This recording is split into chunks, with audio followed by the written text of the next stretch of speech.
Welcome to Girl Talk. Thanks for joining us today. We are at Bella Domicile off of Nesbitt Road here in Madison, and it is just a beautiful day. I don't think it gets any better than this, when right? There's cake, it doesn't get any better than Yeah, if you're wondering why, we've got some mimosas and juice for Jessa and some cake for all of us here. We're celebrating the start of our third season with Bella Domicile, so it's such a good day to be at Bella, right? We're all so excited. Is getting older. It is. But we don't look a Better day with over age. season one. Yeah. Better with age, right? Yeah, Better with that's age. right, like a fine wine. But we'll be chatting with them a little bit later in the show, and there's just always so much to talk about here. So much to see. We're going to help you get ready for a kitchen remodel, not talking about what your choices are, in your home, but kind of getting ready mentally and physically your kitchen to be able to live outside of your kitchen. Speaking of that, I was reading a little bit about doing kitchen remodels, and the article said something about your stove should be the designer handbag of your kitchen ensemble. Really? And I thought immediately of the fabulous stove they have here. Oh my gosh, beautiful. When you It's walk so in, cool. yeah, when you walk into Bella Domicile, you see this. I think it's called Modern Made. It's super old. I wish I knew what year it's from, but it's this mint green stove, wood and oil stove. Beautiful. It's So it's beautiful, pretty. fabulous, yeah. Talk about a statement piece if you have that in your home. Oh my gosh, it's almost a statement piece of this space, and it's such No a beautiful kidding. place. It's hard to be the statement piece, but And it's No not just a kidding. pretty face. It actually has some history. It's tying into the old Bella and the new Bella. I love that. Yeah. And we'll also be talking with Nicole Broyles of Broyles and Company CPAs, and she is always so experienced and knowledgeable. And we'll actually be talking about some educational tax credits and all of that jazz. And man, when you go to school, I'm just thinking about, I've started to pay back my student loans for school and thinking about different ways you can save money when you're starting to pay back those loans. Any way you can catch a break, Yeah. it's Oh my worth gosh. it. On the front end. Yeah, exactly. Sure. Yeah, I just worked my tail off, and if I'd have known some of these tricks, maybe I could have worked a little bit less and Right? studied a little bit more. Yeah, studying, right? That's right. And we'll also be talking with Madison Speed Skating Club, and it's some really interesting stuff that they do, especially with the Olympics and everything in the news recently. And you can speed skate right here in Madison, it sounds like. Yeah, I feel like we've talked skating a little bit in the past, and I was picking your brains about who was good on skates or not, but I didn't start really young, but I did start young because it was a fun sport to be involved in, but speed skating I never got involved in. I think our guest started when he was 2. It's crazy. incredible? And we'll learn a little bit more about that. It's coming up next, so stay tuned to Girl Talk.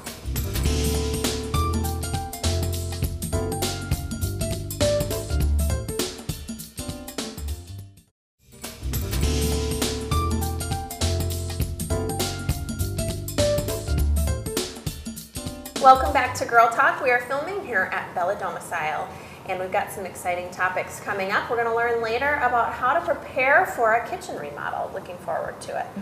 Right now, we're going to talk about speed skating, so a topic you may not know much about, or maybe you've been watching with the Olympics underway. Perfect timing. We're joined now by Jacob Riley and Tom Riley, who are with the Madison Speed Skating Club, and we're so glad to see you guys. Thanks for being here. Yeah, Thanks thanks for for having joining us. us. Okay, so we're gonna dive in. Well, let's start with the basics, right? So for folks who aren't familiar with the Madison Speed Skating Club, what is it? What are you? We're a speed skating club on ice. We skate short track down in Oregon at the Ice Arena down in Oregon. We also go down to Milwaukee and skate at the Pettit Center. So we've been in operation for over 50, 60 years.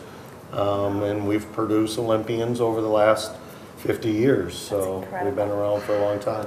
Wow. Now, Jacob, I hear you've been doing this for a minute or two, speed skating. What's kind of your story, and when did you start, and when can people get started with this? Well, you can start at any age. I started when I was 2 because... Two Yeah. years old? Yeah, because my dad, he got me into the sport when I was really young. He may have nudged you in the right direction, right? Crazy. Yeah. Awesome. So do you have to start as a 2-year-old? No, you can start pretty much at any age. Okay. It's a sport for anybody, pretty much. Okay. Incredible. And what would you say is your oldest skater, if we had to guess, kind of an age range? The oldest skater that I've had in our club is probably 75 in our club. What? That's At this incredible. point in time, we have a couple that are in their 50s and 60s. They started with their children, when their kids skated, their kids moved on and the parents stuck with the club. There were hooks. How So cool. yes, So if you think it's not for you, from 2 to 75, you Yes. Right. wouldn't be alone. Oh my goodness. Let's talk a little bit too about the competition aspect. So you mentioned that you have trained some Olympians. You maybe even have some Olympic hopefuls. What's the competition look like? right now we have beginners all the way up. Jacob is one of our Olympic hopefuls. Joel Awesome. Foster. No is an- surprise, right? Starting at 2. Right? Yeah. Joel Foster is another one. He goes to Memorial High School here in Madison, and he's been skating for 7-8 years now, and he's another one of our really good skaters. So you can just come out and skate one day a week and not do a whole lot of competition. Sorry. But, you know, it's one of those, if you want to get real serious, you also can. So it's a real fun sport in that way. How cool to say we knew you now, right? Right, Before, yes. and you know, we're going to see you at the Olympics down the road, hopefully, and say we knew you before you were an Olympian. I think it'd be pretty cool. That to would know be pretty an Olympian. awesome, right? So I know you kind of mentioned this, but what about for us who don't think we're going to be Olympians? Can we still start, or can we come Oh, use the abs- facilities, or is it only what level of, I guess, competition or skill do you have to be at? If you want to come out and use it as an exercise for Yeah. them, it's very easy on the knees and so forth Oh. once you learn how to skate. That's interesting because we I te- think I would assume it wouldn't be. Oh, it's actually real easy on the knees for skating once you learn how to skate. Proper technique. We also teach people how to skate. So if you want to come out and you don't know anything about skating, we have small skates, big skates, we have helmets. So we'll help you out, perfect. learn how to skate as well as become more of an Olympian skater. I like that you mentioned helmets too. Yeah. That's Yes. probably important for some beginners. Elbow Yes. guards, knee Knee guards. pads and elbow We got you Shin pads. covered. guards. Don't worry if it's your first time on ice. And for beginners who are out there, or maybe more experienced skaters who are just looking for a place to go, how does it work? Do you need to have a membership? What's the sort of entry point? We let people try it 3 times for free. And then if they're still not comfortable and not sure if they really want to dedicate enough time to it, we can extend that. We're really open. It's a nonprofit organization, so we're not looking to make money on this. We're just trying to teach speed skating. We're the grassroots of U.S. speed skating, so we're trying to build more skaters. I know one of the competitors against Jacob came from hockey just 2 years ago and made the junior world team Wow. last year. Some great So accomplishments. he had some injuries, and he was a skater down in the Chicago area and joined the speed skating group and just took over. Flourished. Look Yes. at that. Well, how incredible. You guys are educating, expanding the sport. If you want more information, go to madcityspeedskate.com. Correct. It's been a pleasure. This is Tom and Jacob Riley with Madison Speed Skating Club. Woo, It's a tongue mouthful. twister. Yes, we'll be Yes, it back is. with more Girl Talk after the break.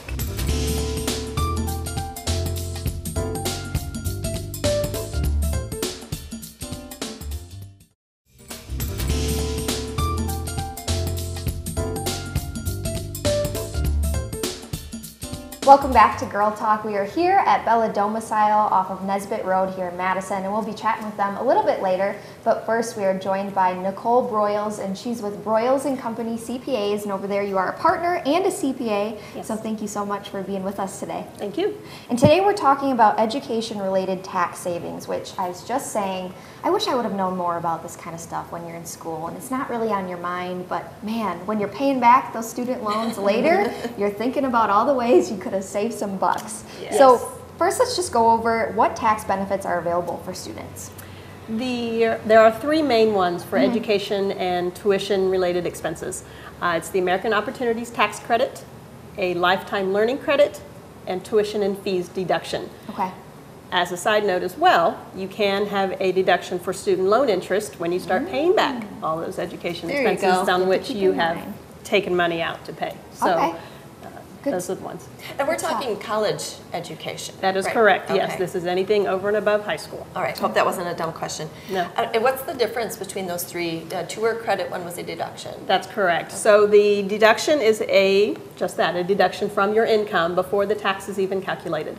Whereas the credit is going to be a dollar for dollar reduction of whatever tax you owe for the credit you're eligible for. Okay. Okay.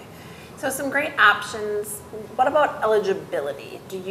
What are the qualifications to be able to do these things? For the American Opportunities Tax Credit, you have to be at least a half-time student Okay. and have paid some education expenses. So if right. you are getting a free ride, you have no credit available to you. Right. Yes. You were very lucky. Yes. Or you worked hard. But The yes. tuition and fees deduction and the lifetime learning credit, you simply have to be enrolled at least in one class Okay. and have paid expenses. So, and the expenses follow the dependent essentially. So if you are a parent and you have a child who's going to school, you claim that credit on your tax return. I It's not see. claimed by the student. Okay. It is claimed by the parent who is claiming that dependent. Sure. So that makes sense. It's based on who is actually paying Right. the money. So for it sounds school. like you were saying you could be a very part-time student and still take that deduction. Certainly. The American Opportunities Credit is available for anybody in the first 4 years of school. So anything beyond that, if you're still going to school, 5, 6, or if you go back maybe after you've been in the Right. workforce for 20 years and you decide to go back and get your master's or some additional credits or classes to improve your job skills, then you can take the lifetime learning credit or the tuition fees deduction. Very cool. And now, what education expenses qualify for these tax savings? The tuition itself, of course, that you pay for and any Right. fees that might be associated with it.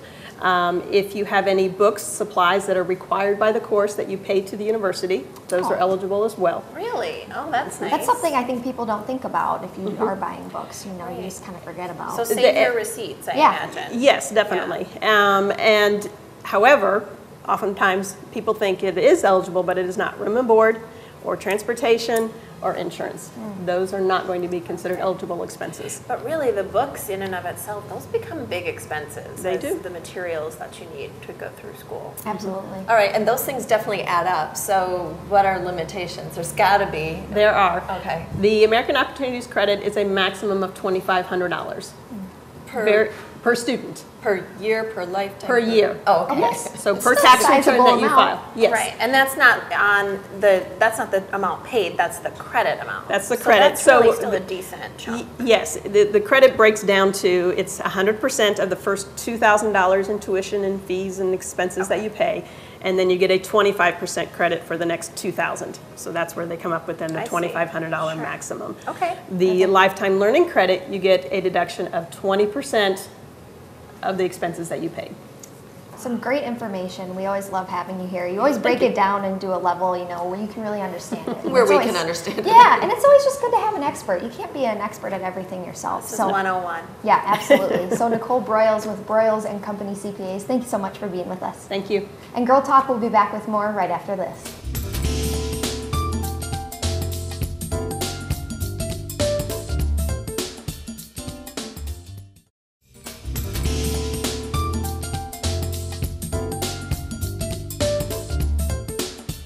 Welcome back to Girl Talk. We're filming here at Bella Domicile off Nesbitt Road. We're here in their selection room with the woman that you want to talk to. Oh. This is Dondi Zombat-Falvey. Thank you. Thanks for having us. It's always a pleasure being here. You take such good care of us. Year 3, getting started. Yeah, season 3. Celebrating over here still. We are. Beautiful cake you made us too. I can't wait to enjoy that. But first, some serious talk about the prep process for a remodel, which I think is pretty important first steps. So let's say a client's kitchen remodel is starting in a week. What are some things that the client should be preparing for at this time? Well, first of all, they're probably super excited because they have been waiting for this moment for Right. months and possibly years. They say a person thinks about a remodel for 3 years before they do it. But the reality is they basically have to move out of their kitchen. Sure. So they are getting, this place is going down to the studs, and they have to move every single thing out of the, so they're finding their old potato masher that they had been lost Added for 4 benefits, years. right. Yes. They are probably purging things that they don't want to put back in, and they've got to kind of be prepared to, they got to find a few things like the cereal box Sure. and things like that, and then there's some things they're putting away for good. I So. bet it's great. I mean, how many like mixers you find or Yeah. big Surprise. How many? pans that you have, like, why do I need all of these? the 4 bottles of cinnamon. Right. Yeah, that are back So in true, there. yeah, and vanilla, Yeah. So I can imagine that folks would be so busy and distracted with, like you said, getting things out of the kitchen, thinking about what's going to be going into the kitchen, all that's involved with that, that you might kind of forget about the fact that you need to eat and make meals, and I bet that's a whole nother process. Yep. What do you recommend? You're probably not going to eat out for 6 to 12 weeks while your kitchen remodel is going on. Hopefully They are figuring out a place to make meals and setting up a temporary kitchen, Sure. usually somewhere else in the house. So Let's talk about how to do that too, because there's a lot of benefits to going through everything, but it could also be kind of daunting and scary for somebody to think about all the work that might go into that.